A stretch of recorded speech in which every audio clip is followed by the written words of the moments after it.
Hey, welcome back, everybody. Good Thursday. Hopefully, you're having a wonderful day out there. We've got some pretty active things ongoing as an Arctic front is currently crossing through the country, and that's really just the start of it here, I think, as we're going to continue this active pattern. And I'm watching a potential storm system next week that could bring another chance of some snow to the eastern United States, maybe even pretty far south into the east, and kind of riding all the way up through the eastern half of the country. So we're going to break all of that down for you in today's video. Now, if you haven't already subscribed, go ahead and do so. Like the video, comment, let me know where you're watching from, and let me know if you're seeing any snow out there right now, or if you want to see some snow on down the road. Personally, here in Charlotte, just cold and windy is going to be the forecast for today, but a lot of folks are seeing that snow. Alrighty, with that said, let's go ahead and jump right into it. And starting with satellite loop, you can see kind of where the active weather is right now. We have this big Arctic air mass currently spilling down into the lower 48, and this has fired off a pretty impressive storm system over the Great Lakes. We had, honestly, just some crazy lake effect yesterday. We're going to continue to see that today as these snow squalls really work pretty far into the northeast. In fact, we're seeing flakes fly into New York City. We've seen flakes fly into the Boston area, and I said that was a possibility in yesterday's video. And sure enough, that is happening as we are seeing some places that haven't seen a lot of snow recently at least pick up on a little bit, while others continue to pick up on a lot of snow, again, in those usual lake effect suspect areas. Now to the south, you'll also notice our southern jet here, our subtropical jet, is pretty active right now. This will lead to likely storm formation in the medium to long run. Now, not quite going to connect with our storm system to the north. So you folks in Virginia, North Carolina, South Carolina, if these two would have connected, maybe could have been a big winter storm, but unfortunately not so much. But we will watch for the potential of some energy to connect, again, a little bit further on down the road as we get a little bit closer to next week. All right, so current radar imagery, starting in the northeast, pretty big mess this morning for a lot of folks from Maine southbound all the way down into the Philadelphia, Baltimore, and DC metro. But we are seeing snow pretty far south into Massachusetts, Connecticut, again, even portions of New York City. If you're watching in any of these areas, definitely let me know what's falling from the sky. I'd love those reports on whether you're getting some snow, some rain, or maybe even a little bit of sleet or something else. I would definitely love to hear it. But really just a real mess into the northeast this morning. And like I said, that is even getting kind of down into the southeast a little bit as well. That subtropical jet I mentioned, really active, bringing some pretty good rainfall down through Louisiana, Mississippi, Alabama, and even the Florida Panhandle, seeing some of that rainfall on your Thursday. And that will continue and be a theme, I think, through the next couple of days as some energy kind of festers down here and doesn't really move very far. Now, other than that, plenty of lake effect going on up in Michigan as well, from the UP all the way down to the western shore of the peninsula itself, and then even into portions of northern Indiana. I saw some crazy video out of Indiana yesterday of some very strong winds and some very heavy lake effect, and same story down here near South Haven, Michigan. If you live in that area, you got absolutely pounded with strong winds and very heavy snowfall rates yesterday. Now, again, this is not your average storm. This isn't your, walk in the park kind of storm. We've got a lot of advisories, a lot of watches, a lot of warnings out there. We've got winter weather advisories in purple, winter storm warnings in pink, and even lake effect storm warnings into the teal. And look at this. We have a blizzard warning in effect for Erie, PA, and down for the mountains here through portions of extreme western Maryland, even down into West Virginia itself. So definitely something you're going to want to watch out for. It's going to be blowing snow throughout the day today as this Arctic front passes through and continues to bring all of that lift and all of that snow with it. So really just quite a mess out there. And all of the beige boxes you see and kind of the brown boxes, those are for wind. We're going to have gusty winds all the way down to Atlanta, Columbia, Charlotte, Raleigh. It's going to be a windy day out there, so definitely make sure you have everything tied down and prepared for that. And then we're going to have really tough wind chills overnight tonight as well as that cold air works on in. You're going to be waking up tomorrow, and you are definitely going to notice that Arctic front made its way on through. All right, let's go ahead and time this out for you. Starting up into the Midwest, we've got ongoing snow in this region. And you'll notice that's going to continue through the western shore of Michigan, up into the upper peninsula through this afternoon. Again, these are going to be pretty intense lake effect bands, specifically, I think, right into this region of the western shore of Michigan. probably pretty similar to what we saw yesterday, maybe not quite as strong as that. In fact, we also had a very impressive thunder snow yesterday in Michigan. You really, you did it all for sure. I don't think it'll be quite as bad today, but still very notable lake effect snow bands I'll be working on throughout the afternoon and through the evening, calming down a little bit overnight tonight before tomorrow afternoon. Another little piece of energy works on through, and that could bring some snow through much of the state of Michigan, maybe even portions of Wisconsin here. This is tomorrow morning. You'll notice that snow into northern Wisconsin, not very heavy, but notable for sure. And getting down into maybe even the Detroit area, could see some light snow or flurries by your Friday afternoon. And then the lake effect ramps back up overnight Friday into Saturday through the UP and the northern mitten. How much snow in this area? I think Michigan is going to be the real winner for sure. The western shores, places are going to probably get another foot of snow, honestly. If you're in that thick band right into here, isolated spots are going to get a foot plus. Most people, though, probably a half a foot or so on average. Same story for the Upper Peninsula. It's going to depend on your exact location. Some people are going to get maybe more than a foot again over the next 48 hours. Others a little bit less than that, but either way, it's going to be a snowy pattern for sure. And as we move things east a little bit into the northeast, you'll notice snow already falling this morning. Like I told you, into portions of Massachusetts. This is kind of what radar looks like at the time I'm recording this. This model is actually doing a pretty good job of picking up on everything. Snow into Boston, potentially back down into portions of Connecticut, Rhode Island. And we even had reports of flakes flying in Long Island. Now, as we go throughout the day today, it's going to dry up a little bit more, but snow showers will continue. They'll be hit or miss throughout the afternoon hours. This is this evening about 4 or 5 o'clock. The worst of it is going to be along the lakes here from Ohio all the way up into the upstate of New York. But we will see some snow showers kind of breaking containment here, getting into Maine, back down into Vermont, New Hampshire, and even Massachusetts and Connecticut could see a couple snow showers. Maybe as far south as northern Jersey could see a little bit more snow this afternoon. And then overnight tonight, I think it kind of calms down a little bit, at least in terms of snow. Now, the winds are going to pick up. That cold air is going to usher in, and you're going to feel it, especially through Friday afternoon. And Friday afternoon, we once again pick up more lake effect here into the Tug Hill, back down towards Erie, even back towards portions of Ontario and Toronto, getting some of that snow for your Friday afternoon. And that will be the big theme, are these more individualized lake effect bands here, especially I think off of Lake Ontario. Going to see a pretty impressive one there for your Friday afternoon and evening. How much snow in these regions? Well, again, per usual, it's going to depend where you're at. I think the big winners, though, the Tug Hill back down into the Erie area. And this is over the next 48 hours or so. So now through this coming Saturday morning, back out into Canada.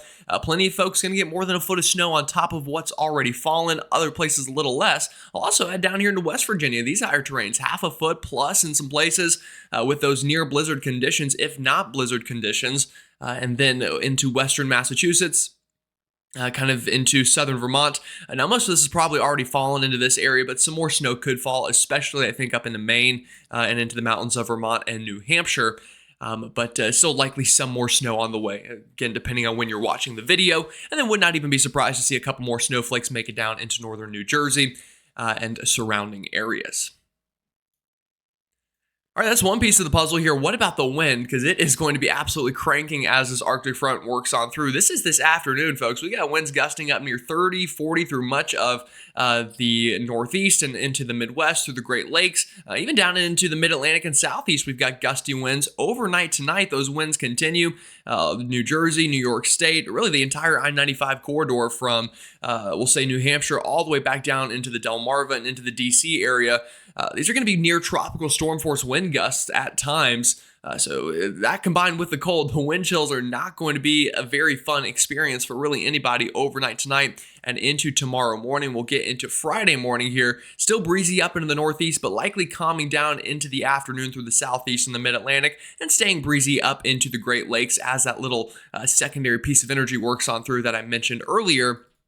And then you'll see the winds picking up ahead of our next storm later this weekend. But definitely going to be a breezy next 24 hours or so through much of the eastern half of the country, especially east of the Alps and up into the Great Lakes. That's just one part of this storm system. The cold is the other part. These are temperature anomalies. So the blue is below average temperatures, and then the numbers are how below average you are. We're talking 20 to 30 degrees below what we should be this time of year into portions of the Ohio Valley this morning. We get into this afternoon and that cold spills south. And really, I think by the time we're waking up tomorrow morning, everybody's locked into the freezer here east of the Mississippi, well below average temperatures. The good news is we are looking at a bit of a rebound after this, but Friday's going to stay cold, Saturday's going to stay cold, Sunday is whenever we kind of start that rebound, and then into early next week, you'll notice these temperatures really begin to warm back up. So you've made it through the hard part. I think we've had really since Thanksgiving, or really I'd say the week before Thanksgiving, we've been locked into this wintry pattern in the east. We are going to slowly rebound, but do not let that fool you, because I think next week another storm system will be on the horizon, and here's why I think so. This is the latest European ensemble members taking a look at our height values and height anomalies over portions of the country. Right now, obviously, a big block of cold air over the northeast, ridging out west. Now, we will see a bit of a shift into this weekend, into early next week. Here comes that ridging. It moves into the east. This is Sunday afternoon. This will warm things back up, get us back to even above average in the east. And I think our snow line, our 540 line, will likely retreat up into Canada for a time. And we're going to start to melt a lot of the snow that just fell. So not great for the ski resorts in the east. But the good news is I think this first warm up, at least, is short-lived, as another trough likely digs down into the country. This is Tuesday morning. So this coming Tuesday morning, you'll notice another big trough. And what this is going to promote, I think, is storm development. Now, we'll probably get one storm first off that kind of crosses through the Great Lakes. But after that, this kind of polar front is going to move eastbound.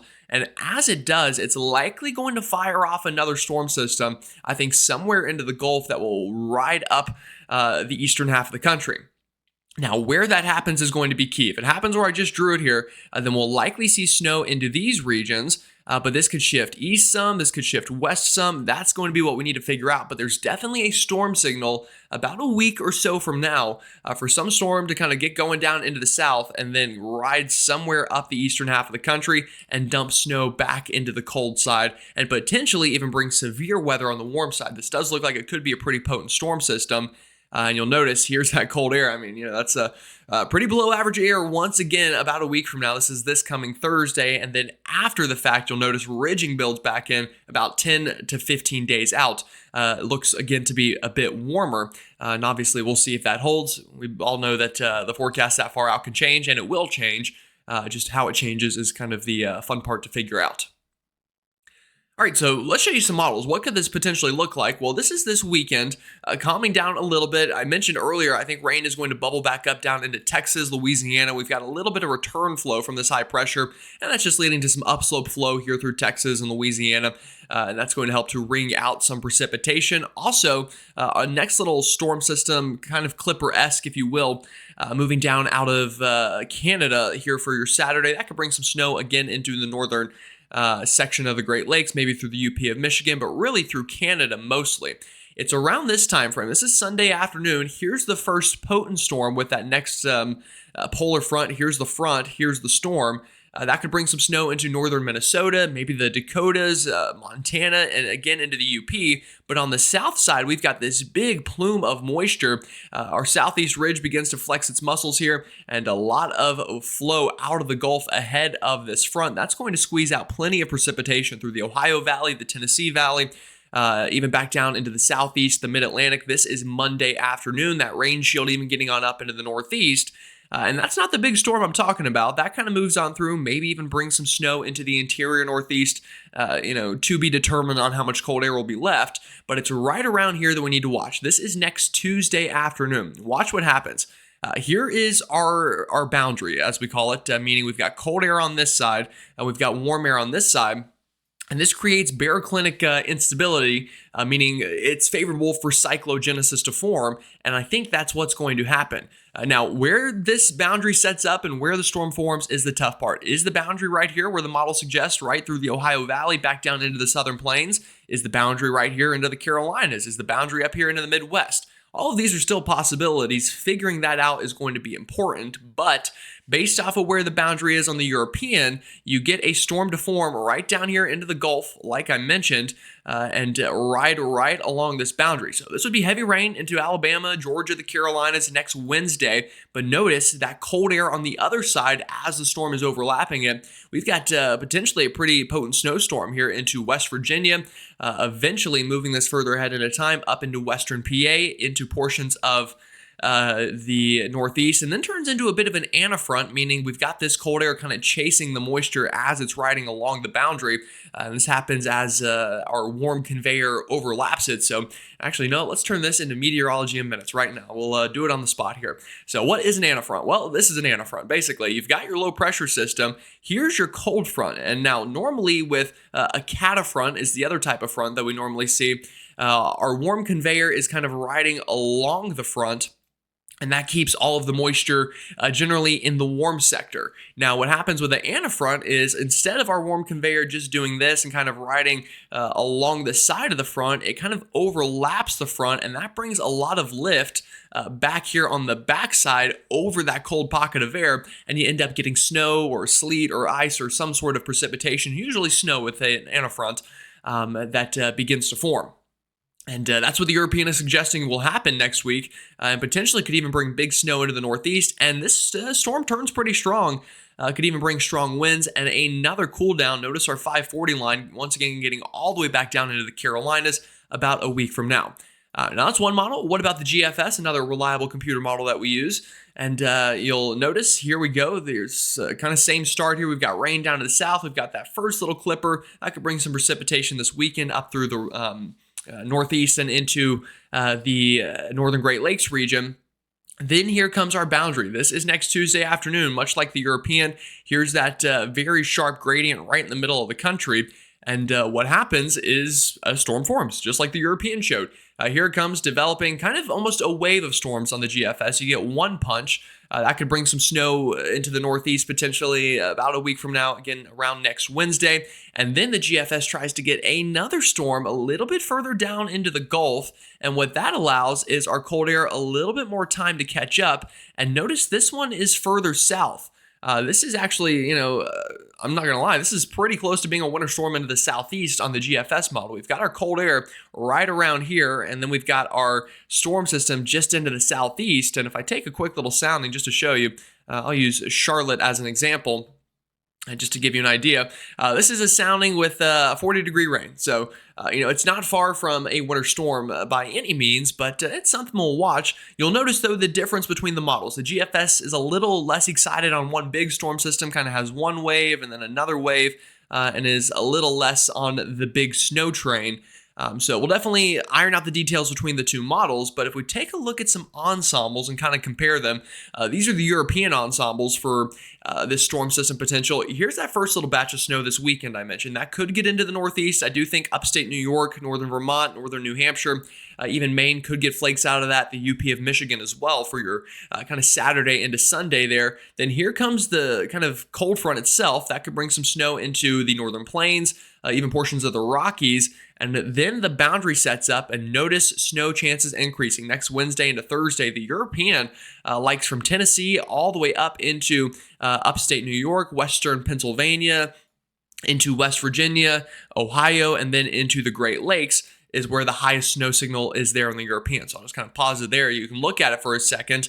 Notice those snow chances dipping even as far south as Mississippi and northern Alabama. If we get the storm to form far enough south, I do think it'll be cold enough for maybe some snow into Tennessee, maybe Alabama, maybe Mississippi. Not out of the question here by any means, and something we will need to watch. Now, for the Carolinas, Virginia, Georgia, Florida, this place, it seems like it just can never snow again for some reason.